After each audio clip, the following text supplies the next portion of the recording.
Hi everyone, আমি প্রিয়া। তোমাদের সাথে আজকে আমি শেয়ার করব ছোট্ট একটা মিনি ব্লগ। অনেক দিন ধরেই তোমাদের সাথে কিন্তু মিনি ব্লগ শেয়ার করিনি। তো তোমরা সবাই কেমন আছো? আশা করছি সবাই ভালো আছো আর সুস্থ আছো। তো সকালে ঘুম থেকে ওঠার পর সবার প্রথম হচ্ছে চলে এসেছি আমি বিছানাটা গোছাতে। সবার প্রথম আমি বিছানাটাকেই গুছিয়ে নিই, তারপরে বাড়ির অন্যান্য কাজগুলো করে থাকি। তো এখন যেহেতু একটু শীত পড়েছে, তো ব্ল্যাঙ্কেট তো বের করেই নিয়েছি, কারণ প্রচুর ঠান্ডা লাগে রাত্রিবেলা, সেই জন্য। তারপর ঘরটাকে বিছানা তোলার পর পরিষ্কার করে নিয়েছি, গুছিয়ে নিয়েছি। এখন ঘরটাকে মুছে নেওয়ার পালা। তো এখন হচ্ছে আমার ছোট মেয়েটাকে দিয়ে এসেছি ওর পাপার কাছে। তারপর আমি এখন ঘরটাকে মুছে নিচ্ছি। ও থাকলে তো আমাকে কোনো কাজই করতে দেবে না, কোল থেকে নামবেই না।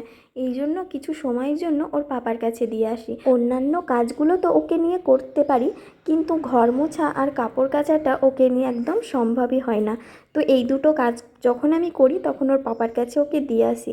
তো ও যখন ওর পাপার কাছে আছে, ভাবলাম যে আমি সকালে মুড়ি খাবার তরকারিটা করে নিই।